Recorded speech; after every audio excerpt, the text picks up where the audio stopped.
بسم اللہ والصلاة والسلام علی رسول اللہ وعلی آلہ وصحبہ ومن والا اما بعد۔ مرسی ٹی وی پوڈ کاسٹ میں آپ تمام کا استقبال ہے۔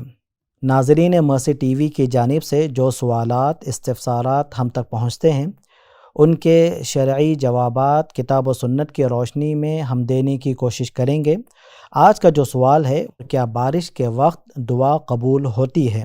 بارش نازل ہوتے وقت یقیناً یہ رحمت الہی کا وقت ہوتا ہے، تو اس صورت میں دعا کرنا مستحب ہے، جیسا کہ سہل بن سعد رضی اللہ تعالیٰ عنہ سے یہ روایت منقول ہے کہ نبی کرم صلی اللہ علیہ وسلم نے فرمایا، ثنتان ما تردان الدعاء عند النداء وتحت المطر، دو قسم کی دعائیں رد نہیں کی جاتی ہیں، ایک اذان کے وقت اور دوسری بارش کے وقت جو دعا کی جاتی ہے۔